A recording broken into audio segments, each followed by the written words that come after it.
Hey everybody, happy Memorial Day weekend. I don't know what you got cooking this weekend. Woo, woo. Whatever you got cooking, I hope it's awesome and delicious and you have a great, wonderful weekend. My family is camping and I can't tell you how excited I am because I'm not going and it's like, oh my God, I feel like Home Alone. I feel like, Macaulay Culkin in Home Alone. It's like, I got the place to myself. It's like, Lord knows, that's going to be a whole thing. It's going to be a whole thing. I'm Kathy Klotz-Guest, the founder of Keeping It Human, and we are so excited that you're here. And we've got a great guest today. I'm very excited. I love his energy. I think I saw him on LinkedIn, back in like December of last year, and I just loved his energy and his videos. And I was like, who is this young man? And he's amazing. And so I know, I love his energy, and you will too. And many of you already know, because when I told people you were going to be on the show, Alan, they were like, oh my God, that's amazing. So there you go. So Alan Gannett, he is the founder of TrackMaven. It's an analytics company, and they've got, who don't they have as clients? You've got Marriott, you've got GE, you've got Microsoft. I mean, you've got some amazing clients, Honda, and tons more clients. You're a Fast Company contributor, and I love that magazine. It's an amazing magazine, by the way. And you have a book coming out in June, next month, called The Creative Curve. The Creative Curve, which I love that title. And of course, you were on Jeopardy. You were a contestant on Jeopardy. So. Wheel of Fortune. I'm not smart enough. Was it? Oh, I'm sorry. No, that's a compliment. That's awesome. A Wheel of Fortune. That's it. I think that's sometimes even better because I really love Wheel of Fortune. So there you go. The game shows all kind of at some point. My mom loves Wheel of Fortune. She loves Wheel of Fortune. So yay. Hey, Mitch Jackson. Hey. Well, we're going to talk to Alan. Alan's got this amazing energy, like I said. And one of the things that I've really appreciated about Alan is not only is he, a great entrepreneur, successful entrepreneur, but he's got this journey and he gives the straight scoop about creativity. And we're going to talk about his book in a little bit because from one creativity person to another, and we're all creative. We are all creative. So don't buy into that nonsense that you're not creative. Amen. We're going to talk about that. Amen. High five, brother. We're going to talk about Church of Creativity. And we're going to talk about that in the second half of today's show. But let's start off with, because you've done an amazing amount of stuff, like for your age. And, I don't want to brag, but I just made the top 1,000 influencers under 1,000. So I think I'm feeling pretty good about that. How did you always know, Alan, that you were going to be an entrepreneur? Was it always in your heart and your head and your blood? Well, I think there's a mistaken notion because I have a baby face that I'm younger than I am. I'm actually 42. I'm kidding. I'm joking. I was going to say, I know that's not true. But you could be older than you look. Just not 42. So I've always been doing stuff. So I started my first company in college. It was a Facebook performance marketing company. This was back in like 2010 or so. So this was back before Facebook marketing really was becoming the thing it is today. And there you can get crazy efficient clicks and all this stuff. And so that sort of really got me addicted into both entrepreneurship and data-driven marketing. And the company was bootstrapped. It never really grew that much. We sold it right after I graduated for a tiny amount of money. And that sort of really kind of set me on this path towards this intersection of sort of left brain, right brain, where, I was always the guy who was applying, data to marketing or data to creativity, and someone who always sort of viewed the world much more as a place where there's a lot more, I think, patterns and rationality than we think. And so that was my real first entrepreneurial endeavor. I started in high school a music magazine, but I'm embarrassed about that because it was print and print was dead and I didn't quite get the memo. Not the best. That's awesome. Not the best. But that's so cool. Cause like, how cool is it that you started something in high school? And I think so many amazing entrepreneurs start young. They which is cool because I give you mad props because when you start in high school, by the time you're like out of college, you kind of figure stuff out. So you've got to jump on most people, Yeah, I think you just have an opportunity. You what's the term? You get the stupid shit out of the way sooner, which is good. Yeah, you do. Stupid shit's a good thing though. And I say all praise stupid shit because the people who are willing to woohoo, stupid shit. It's sort of like, as somebody who has, like, for me, a background in comedy and in running marketing, you don't know until you take those risks. And so sometimes we have to just do the thing to figure out what works.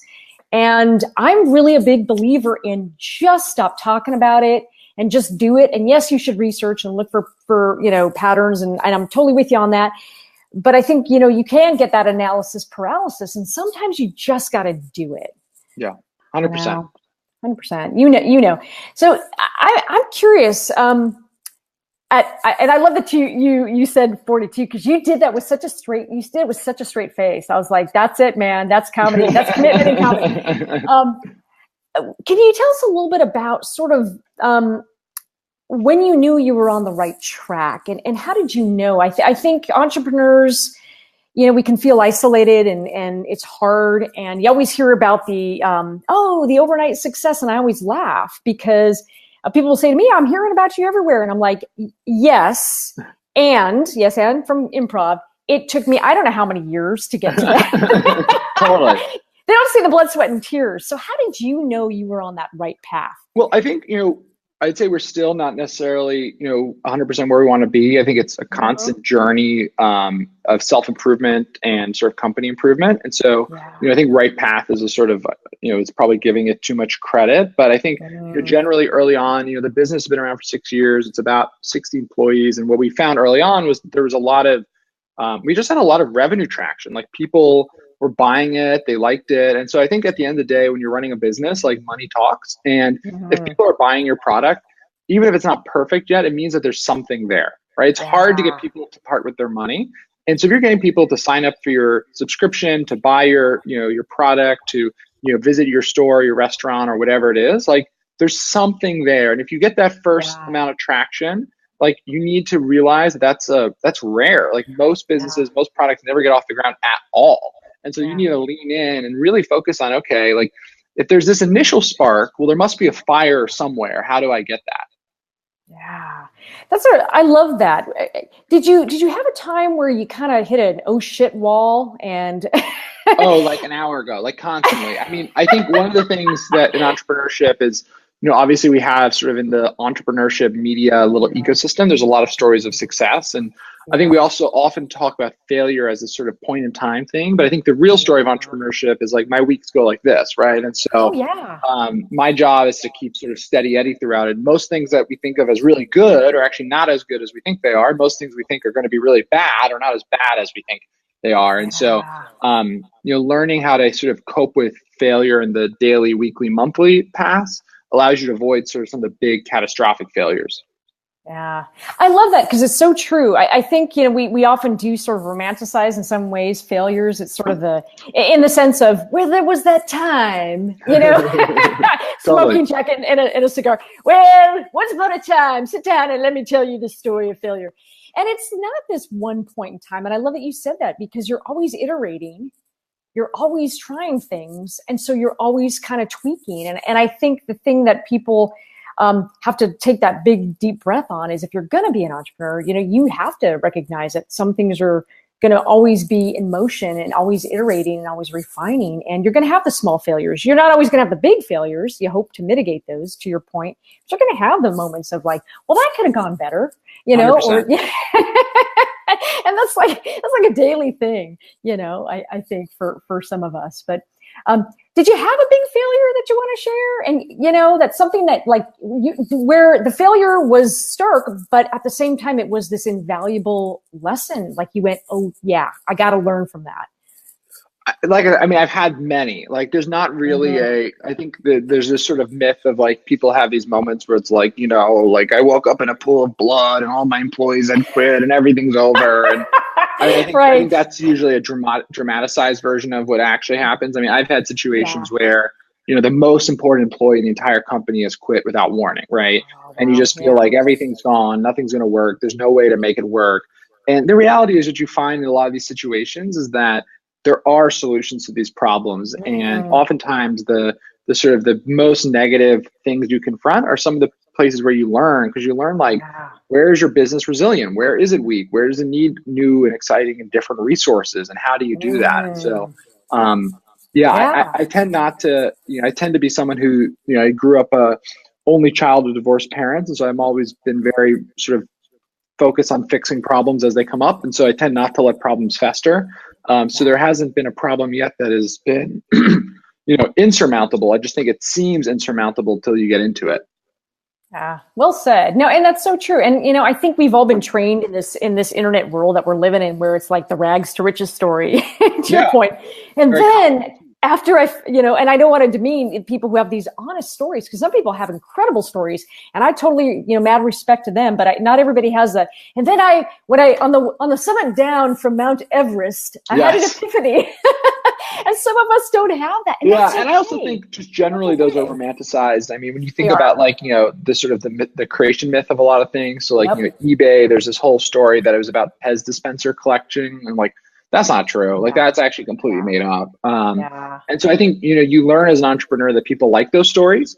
And part of the thing I talk about in the book is that one of the reasons we have this misunderstanding what creativity actually is because there's all this love for these hero journeys. And as a result, we don't really actually have a good understanding in mainstream culture about how creativity works from a practical and scientific perspective, because we have these sort of silly, sort of overly romantic versions in our mainstream discussion. Couldn't agree with you more. I mean, I live out here in Silicon Valley, and I came out of tech. I ran marketing for many years and did comedy, and then I left to start Keeping It Human and bring the two together. What kind of comedy did you do? So I actually did, for many years, I started, for the first 5 years, I started in stand-up. I did stand-up in LA. Then I did Second City in LA. Then sketch. And then I fell into improv, and I've been doing improv and stand-up for the last 16 years. So I really want to learn how to do stand-up, because I think it's one of those things that people don't realize is something that people practice very intensely at. The best stand-ups are constantly working out jokes and going to small clubs and tons of writing. It's a very thoughtful process. It is. It's so thoughtful, and it's really purposeful practice, like you say in your book. It's purposeful because you will go and you will do stand-up and you will throw away 90% of everything 100%. You write. There's that in the new Seinfeld special on Netflix. They have this scene where he's in the middle of this courtyard surrounded by all of his legal pads where he's written jokes over his whole career. It's just goes on and on and on and on and on, because you have to create a lot of material. And you'll throw a lot away. And yet the thing that, to your other point, I mean, out here in Silicon Valley, because I don't want to lose this, is such an important point that you said, and I've said this many, many times. We have romanticized the hero's journey, such to the point that in Silicon Valley, everybody wants to be the next Steve Jobs. Yes. And here's the thing. Every time I'm working with a company and they have this, I'm a hero. You called it, in fact, the solo genius myth in your book. And I love that because it's so true. And I think it's very damaging, because everybody wants to be the hero, but you cannot be successful in isolation of a team that supports you. And there's the village, there's a collaboration about it. And even Steve Jobs, I mean, had Steve Wozniak, he had all the people who worked for him early on. I mean, it's a farce, this idea that Steve Jobs is, building this company by himself for, 25 years. Packard and Hewlett had a team, it's so true. And yet everybody, there's this romanticized version of the single individual going rogue and doing it on his or her own. I actually think And part of it is that it's also a convenient excuse for us as creators. Mm-hmm. So one of the things is, I think there's this big thing in culture where we think for some people it's so easy. Yeah. I think for some people it's so easy. If it's hard for me, well, why should I even try? Because I'm not born a natural born talent. And the issue is when you actually look at the science around talent development, this actual academics who study this stuff do not believe in the idea of natural born talent. What they believe is that some people just start very young, typically because of parental pressure or positive feedback and affirmation. And so they don't really remember when it was hard, right? If you Mozart started playing the piano and started taking lessons when he was 3 years old. He had the best music teachers in all of Europe. He practiced 3 hours every day, 7 days a week. He wrote his first piece of original music at 17, not 5 like everyone thinks. And that's after 14 years of literally practicing 3 hours every day with the best teachers in all of Europe. So by the time he's 17, it's pretty easy. And if you went and sat down at the piano for the first time, it'd be hard. But eventually, with enough of the right type of thoughtful, purposeful practice, it would also be easy for you. And so I think we just, homeostasis. We don't actually like to exert that much effort. And so it's a convenient, sort of cop-out for us. Yeah, well said. I think that's so true. And we're kind of segueing, and that's totally okay. I love that we're ebbing and flowing with your book, because your book, The Creative Curve, everybody, comes out in June. Go get it. June 12th. Yeah, I love it because I'm so attuned to that. One of my favorite stand-ups is Steve Martin. And Steve Martin wrote in Born Standing Up. If you read his book, he talked about the fact that, okay, for 14 years, he got rid of the hack material, refined, threw out 90% of the stuff. Lord, I know that so well because it didn't work. He got rid of like trying to copy everybody else, really doubled down on his own personality, his stuff. And for 4 years, Alan, he toured the country intensely and he was the top earning comic. But here's the thing people never saw. They think overnight success, but for 14 years, he toiled. Totally. And then for 4 years, he earned all this money. So he talks about the 18 years, dry, suck, 4 years of success. Somebody else has become literally one of the world's best banjo players now. Yep. And so he learned how to learn. I think the Steve Martin story is actually really powerful. I don't write about in the book just because I wasn't able to get an interview with him, but he like literally went from being one of the world's best stand-up comedies to literally one of the world's best banjo players. Yeah. And I think this is one of those things where you realize, and you read his book and he talks about how he learned stand-up comedy and how he's thoughtful about it. And you see that this guy learned how to learn. That's such a powerful message for us that, learning in of itself is a skill. It's something you can develop and get better at. You totally can. And you talk about this concept of purposeful practice, which I really love and I so agree with. And I think, it always cracks me up because, again, it's that concept of people, they'll come to an improv show and they're like, how the hell do you do that? And I was like, I've been doing this for 2 decades. Yeah, I got this. What you didn't see was the years that I sucked. Yeah. And I was like, this is hard. But I didn't quit and I kept going. And so I can't even tell you, it is exactly those words, purposeful practice, because you are playing, but you're dedicated. You're not giving up. You're learning what works. You're hanging in there, even when you have the downturn and you're like, your head's about to explode because you're still learning. But you're not quitting because it's going to turn. And then all of a sudden I can say that now because I've been doing this for 2 decades, but I remember about 1.5 years into it, because I came from writing to improv where there's no writing, there's no net. And I remember them like just all of a sudden having fun and feeling like, okay, I get this now. I get it. But it was a lot of, sweat and tears. And so I love that we're having these honest conversations about people really doing the purposeful practice and work. And you're hitting one of the words I talk a lot in the book about is this purposeful practice versus just practice. And I think one of the sort of misnomers is, I think Malcolm Gladwell did a disservice when he wrote the book Outliers, where he sort of overly abstracted the research on talent development. So the research on talent development really comes a lot from Anders Ericsson, who's this famous professor who did the underlying study that Malcolm turned into the 10,000 hours principle. And the issue is that, and Anders Ericsson gave me this quote because I interviewed him, and he literally says, Gladwell misread my paper, period. The issue is that, this 10,000 hours principle has 2 main flaws with it. One, it was 10,000 hours was the average across people and across skills. So some people learn things faster. Some skills take more time to learn. So for example, if you want to become a world-class piano player, it takes about 25,000 hours to get world-class at it because so many people have done it before. There's so many people trying to do it. Some people started so young.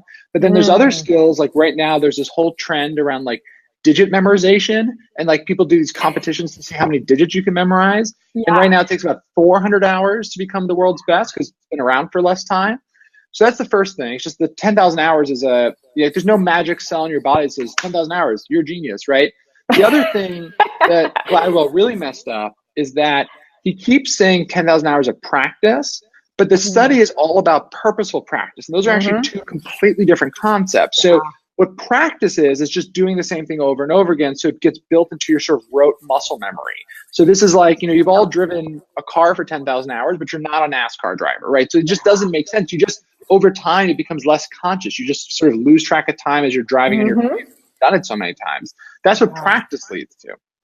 Purposeful practice, and you obviously, when you learn improv, you see this a lot, is you break down the macro skill into these tiny little micro skills. So like if you want to become a great painter, you would focus on brush pressure, and you do all sorts of exercises to practice your brush pressure. Then you might do color mixing. Your basketball player could be left-handed mid-court dribbling. And you see these like great basketball players, they practice these little tiny drills over and over and over and over again.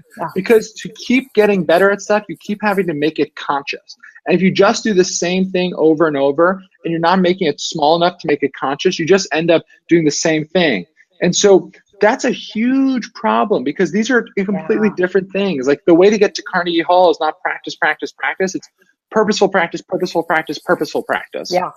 There's no question about it. You know, now I'm on the other side, and I teach improv, and I teach in Silicon Valley. And so I have a lot of very it is great fun. And I have a lot of very deeply left brain people in that I teach, but I get it. And so you do have to your point, Alan, it's so true, because it's not just drill, drill, drill. And, you know, now on stage, it's like, you know, it's like swimming in my lane, but it's over 2 decades. I realized it wasn't just practice. To your point, it was, today we're going to do characters. Tomorrow we're going to do listening. Tomorrow we're going to do yes, Andy. The next day we're going to do follow the lever. And we're going to break down all these concepts in improv and drill till we so know it so well, we do not have to think about it. We are yes, Andy, without even thinking about it. And that is so true, because we are breaking down all these different concepts and working it until we are so in tune with each other and so listening to each other that it's not even something we consciously have to do. We're so primed to hear that. And you realize that over 2 decades, what you've mastered are things like listening, and you don't even have to define it because you're so in tune. And an improv group you're throwing stuff around, and it's like a finely tuned instrument, and that's exactly what it is. But 100%. It is conscious practice. It's complete 100%. Conscious practice. And I think everyone, you know, a lot of people, shouldn't say everyone who questions me, but a lot of people think of improvisation as, because it is riffing and you are sort of, you know, in the moment.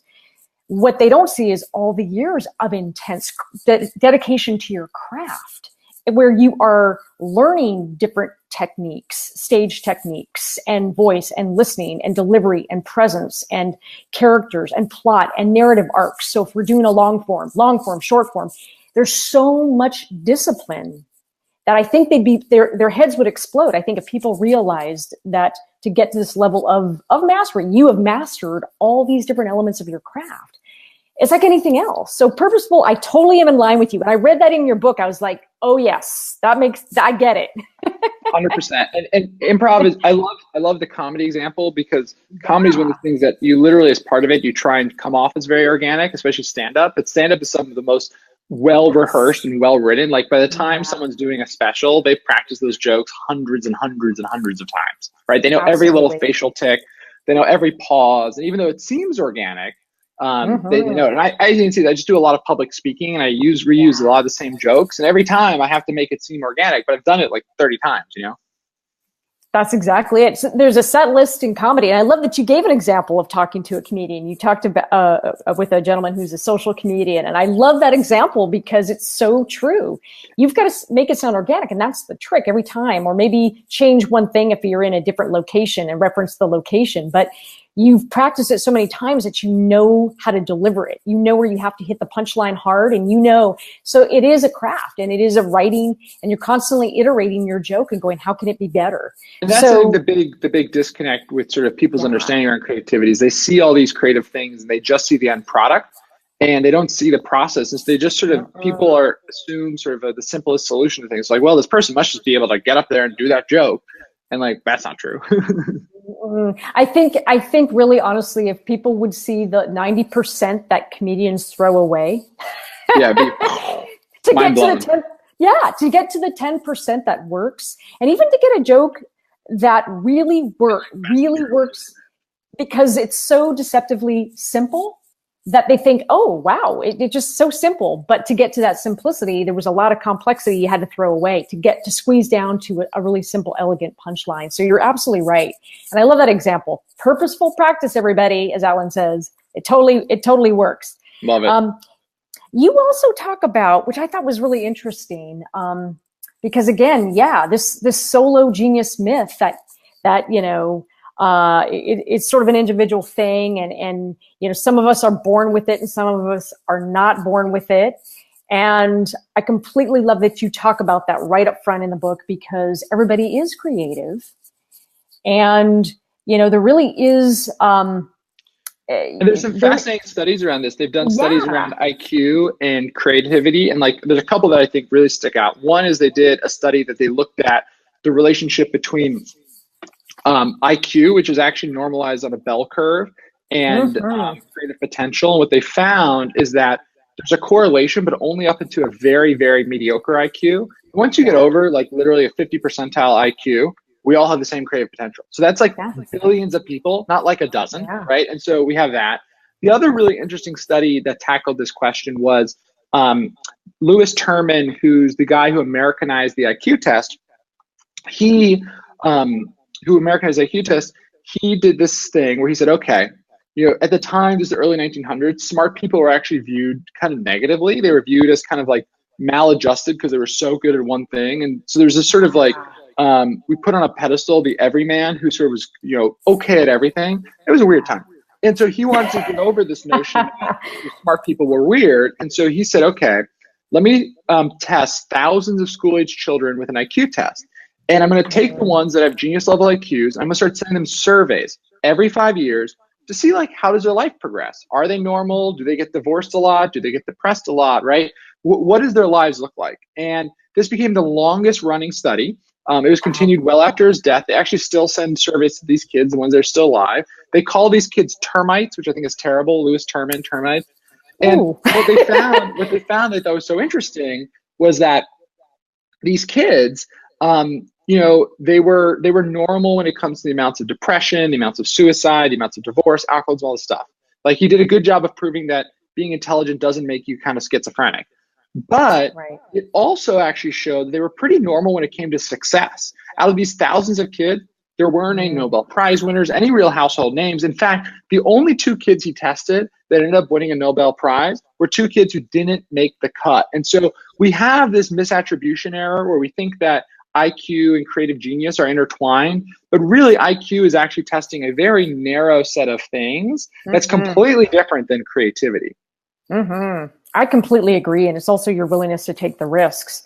And one of the things you talk about in the book, and I really, again, everything resonates with me as somebody who comes from sort of a lateral thinking, right brain, left brain thing. I really resonated with is you talked about sort of this myth that we think you have to have a unique idea, and that creativity is having an idea that's so unique that nobody's ever thought about it. So people beat themselves up and go, gosh, don't have a unique idea.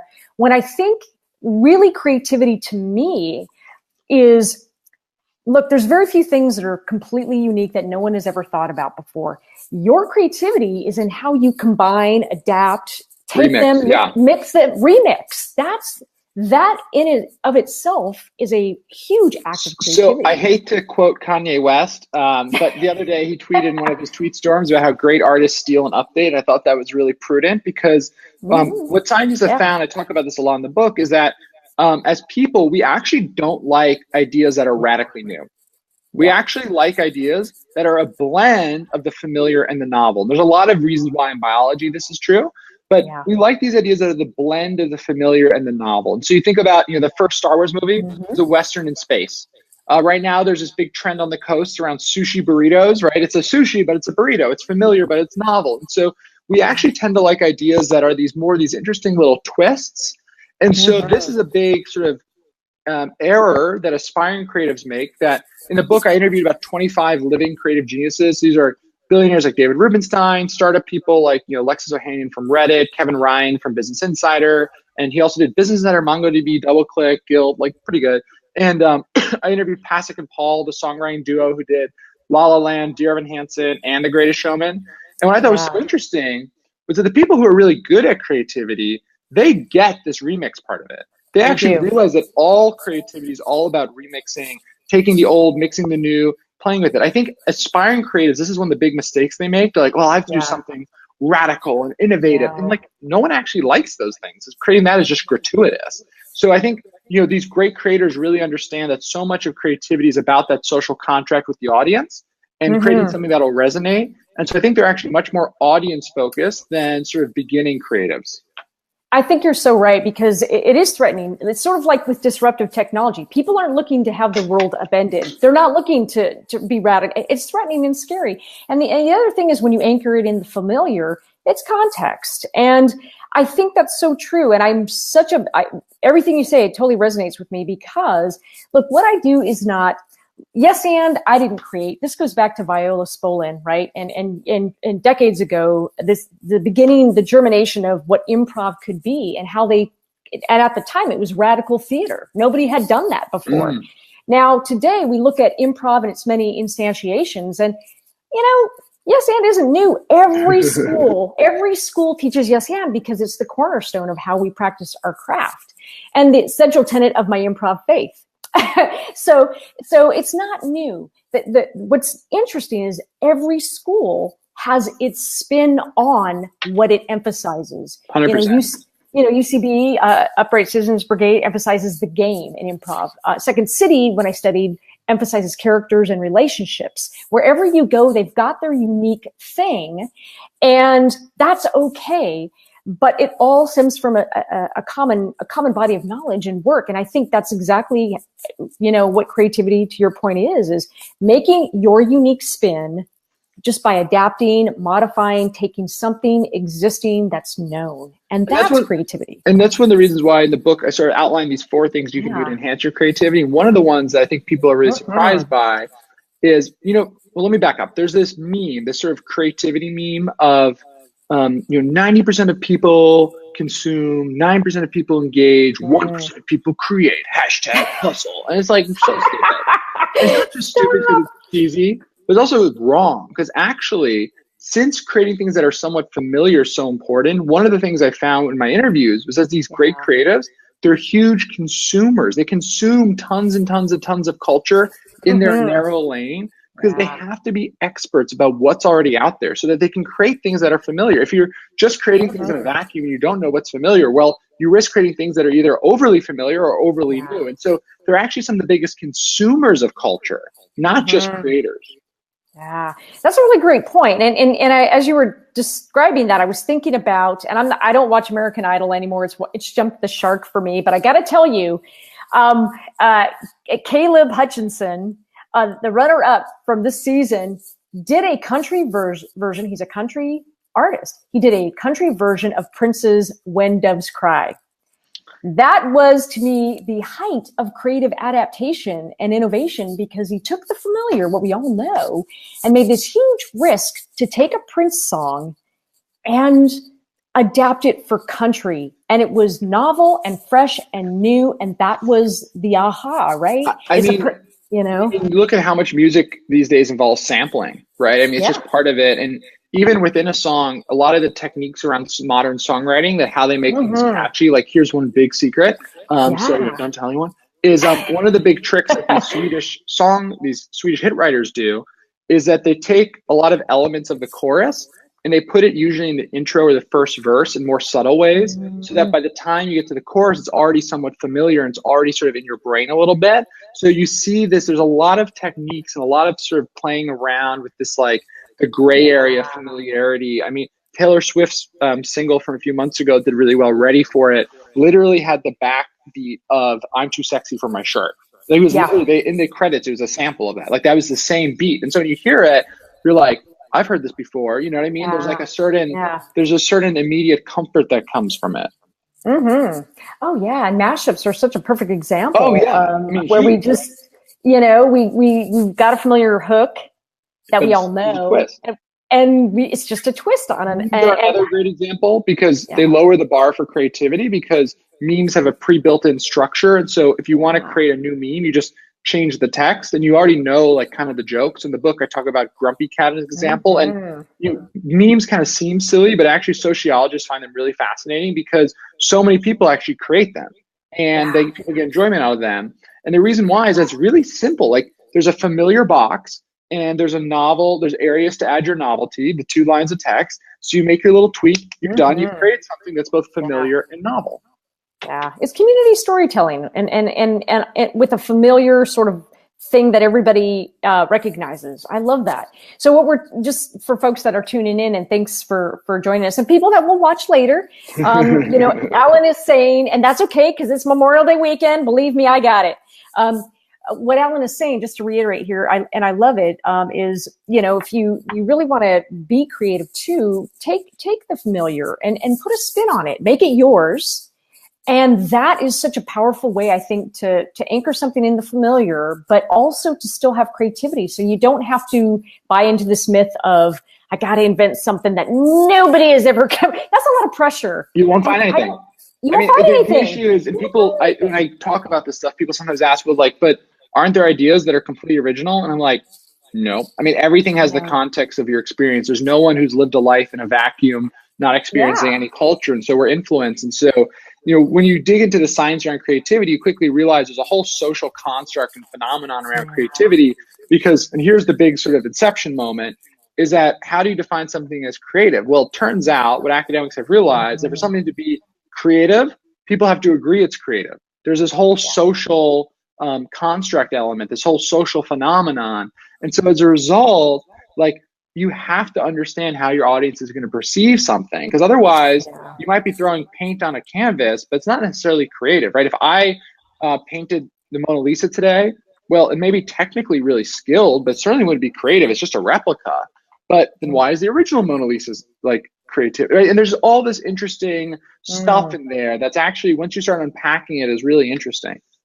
Which, just to clarify, just so that I'm clear, is what I don't think you're saying, what I don't think Alan is saying here is, just because it hasn't been received and elevated to external validation by a community doesn't mean what you're doing isn't creative. It's just, having you haven't proved it yet. I mean, that's the thing, is that in order for something to be creative, it has to be labeled creative. So it has creative potential. But this is one of the things where people sort of get tripped up. They say, well, this painter, isn't this creative even if they're not recognized? And it's like, well, I don't know, because I painted something and for some reason my painting was not creative. But, there's other painters in the past who just threw paint on a canvas back in the day, and that was considered at the time very creative. But now it's trite and overly familiar. And so the social context of what we create and when we create it and what does the world around us look like is incredibly important. And there's no way to get that assessment without actually having your ideas exposed to other people. This is true. However, I also think, there's a circle of thought in creativity which says, look, to be creative just means to create from nothing. So there's capital C creativity and lowercase c creativity. Yes. I think sometimes I'm talking about capital C creativity. Yes, and I hear you, and that's the difference I wanted to make, because I think it can be misconstrued, and you can be creative, lowercase c, be creative to create on your own just because somebody hasn't said, hey, you know what? That's creative. But to have it as a work of art, which the community says, yeah, you know what? Nobody's quite done it that way. That's creativity with the capital C, and they're different. And I don't think I just want to make sure for people listening later, I don't think you're saying that that people aren't creative, lowercase c. You don't need to wait for other people to validate you to go create. Correct. Yeah, exactly. There's the act of creating, and then there's the sort of societal view of creativity. And so, for example, if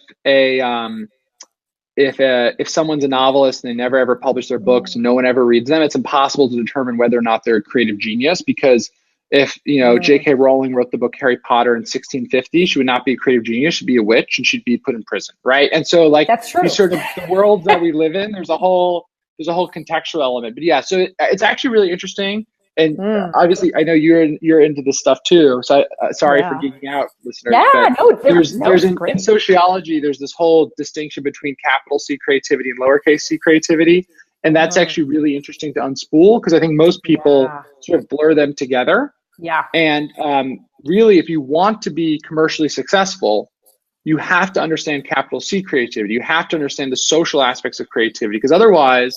And this is actually Mihai Csikszentmihalyi, who wrote the book Flow. He did this famous study where he basically he did a longitudinal study in the 70s. He surveyed a bunch of art students who were in school, and then he followed them throughout their careers. And what he found was that in art school, the artists we deemed most creative were the ones who basically filled the like archetype of an artist. Like they were kind of weird, they were dark, they were shy, quiet. 10 years later, the artists who were most successful in the actual art world, none of those ones that were successful in art school were successful. The ones that were most successful were the ones with the best salesmanship and marketing skills. In fact, he even writes one of the things he found that was interesting was the most famous artists that came from this group immediately after art school, they all rented lofts in New York because at the time, the whole loft art scene around the art parties that would go on was a huge social signal to those around you that you're a professional artist, you want people to see your work, buyers would come in. And so this marketing and sales element around creativity is actually really important when you actually want to be creatively successful, right? Commercial, successful creativity. And that's, I think, where people can sometimes get lost is they forget that that sort of distribution element is so essential to being creatively successful. It's very, very hard to create a vacuum and sort of be discovered. I think that's a really important point because you need to socialize your idea, to your point. And without a community to support you, and think about improv with no audience. You can't. I mean, the whole point is to have an audience to interact with and then to have a community of people. So if you call yourself a writer, go write and then figure out how to get that commercially viable. And I think you're so right because you do talk about in the book about this idea of community support. Because you need community support not only to get over the creative potholes as you describe them, but you need community support to really socialize that idea. I mean, when you expose creativity, creative with a lowercase c, to your community and get feedback, and you start to realize what is viable and you iterate, you can move towards, I think, creativity with a capital C, because you now have an audience that says yes, and they're working with you and giving you feedback. Yeah, so the feedback element is so fascinating in creativity because I think the myth of creativity is you go off in the woods and you write and then you hit the end and you're like, send it to my publisher. And the great creatives are actually all feedback obsessed. They love feedback, right? Because they realize that the feedback in and of itself is part of the process because you as a single person don't have perfect context for your audience. So the only way to do that and get sort of hone in and triangulate is to get external feedback. And so in the book, I give the example of Ben and Jerry's flavor team and how they create new ice cream flavors every year because they create 12 new ice cream flavors every year. And it's very certain, like they literally do email surveys about consumer preferences because even though they have these professional food scientists, well, part of the problem is these scientists are so knowledgeable and so geeky about food and ingredients and taste that they're not actually representative of the people who they're trying to create ice cream for. And so the feedback and the system and the almost data element of creativity, I think, is really interesting. It's amazing. I kind of liken it as you're describing it, and it made so much sense to me is that when I write a joke and I make myself laugh, I'm creative with the lowercase c. But if I tell that joke on a stage and get paid, and I have been paid for my comedy MC, and I've made that audience laugh, I am now creative with a capital C. And I've got that audience feedback that tells me 100%. That joke worked. So never underestimate the power of that interactive feedback to help you hone your creativity. I think that's a really important, that feedback loop. We've talked about a lot of stuff here, and I could geek out with you so much more, Lord knows. What other tips and tricks would you give for people who maybe want to hone that creativity and maybe move more from lowercase c to I think a good parting tip is, I talked about consumption, and I refined the point in the book a little bit where it's not just how much you consume, but how you consume it. And one of the things I thought was so interesting is that these great creatives, it's this very imitation-oriented type of consumption where they're actually, as they read stuff or watch stuff or listen to stuff or however they're consuming it, they're touching and feeling it. Like, how is it structured? I talk about how Andrew Ross Sorkin, who's an editor at the New York Times. He's also the co-creator of the show Billions, the writer of the book Too Big to Fail. He's an anchor on Squawk Box. He's on all these different things. And he talks about how he learned how to become a journalist. He started very young. Was he would take front page articles from the New York Times business section and just outline them. Did they start with a quote? Did they start with an anecdote? Did they start with a story? Did they start with a thesis? Did they start with supporting detail? How did they construct these arguments? Kurt Vonnegut's thesis in graduate school was literally mapping out the emotional arcs of stories and seeing what were the common patterns, right? And you see that these great creatives think a lot about the structure of the work, because that structure gives you the baseline, that familiarity to then experiment within, and makes your sort of surface area of creativity smaller and more concise, so it's more actually doable. And so I think this, really internalizing this idea of imitation, I think is really important, and something that I think all people can do. Just next time you read a novel, if you want to be a novelist, literally write an outline of how did they build it, right? How does the story arc work? When did they introduce the main characters? When is the sort of main turning point in the story, right? Does it start negative and go positive? Does it start positive and go negative, right? Think about it like that. I think makes so much sense, and I totally agree. One of the first things I did when I started speaking was I mapped out. I love the Kurt Vonnegut analysis, and I looked at the hero's journey, and I took Joseph Campbell's work, and then I broke it down into different pieces that we talk about. And then I said, where do I put my own spin on each one of these things? So I looked at overall structure, and then I said, what can be flipped? What can be innovated within each of these different boxes? I love that. So that I am taking a familiar model that everybody knows. It's the Luke Skywalker, Star Wars. Every culture knows the hero's journey. Where can I take all these elements and, put my stamp on? And that was just a starting point, and it worked. So take that familiar stuff, and then just, it's like sticking your thumb in all the C's candies, like my brothers would do, to see what flavors they were. 100%. Go and do what you got to do to make it your own. And I think that's such great wisdom. And you'll learn structure and ask yourself, how did they do that? And if you can reverse engineer, and I'm like you, I geek out and I go, how did they do that? Totally. And my brain goes to, how did they make that joke? How did they deconstruct the joke? How did they set it up? And what's that? So for backing up from the punchline to the joke and the way they set it up. And that's how my mind works. Because when you start asking those questions, you automatically start to see the pattern and where you can flip the pattern. And then 100%. I'm so with you. You are speaking my language, Alan. Amen. Amen. What's one little tidbit you'd leave the audience with? Just one little thought. Don't mistake the fact that so many people started their creative journeys very young, with the idea that doesn't mean you can start it when you're old. Because it may take 5, 10, 15 years to develop the level of talent you want. And there's people in their mid-20s who seem exceptionally talented because they started when they were 5. But that clock can start right now. There's an amazing amount of neuroscience that shows that our brain is constantly producing new brain cells every day. It's called neurogenesis. And one of the interesting findings is that if you don't actually use and challenge those brain cells, they just go away. Our brain is much more like a muscle than we think. It actually changes structure based on the skills we can do. And so when you actually look at the science around how our brains work, the science around skill development, the science around creativity, the deafening conclusion is that you can do things you had no idea you can do. And most people who you think of as having so much talent really just had a helicopter parent forcing them to do it. That is absolutely true. And I will tell you, though you were not 42, my friend, the beauty about getting to a place where you're like 40 on up, and here's the beauty too, is that I think it even gets better because all those social constraints about worrying about what people think of it, and you want people to care, you want people to like your stuff, capital C. For you to be creative, lowercase c, give yourself permission to just go experiment. You need to be in a place where you go, you know what? I'm going to follow my vibe and do what I'm going to do. And so all those things the confluence of factors, I think, make you so much more creative, as you get older too. I love it. So absolutely. And everybody, Alan's book is The Creative Curve. And this actually is available, starting sometime in June. June 12th. Everywhere books are sold.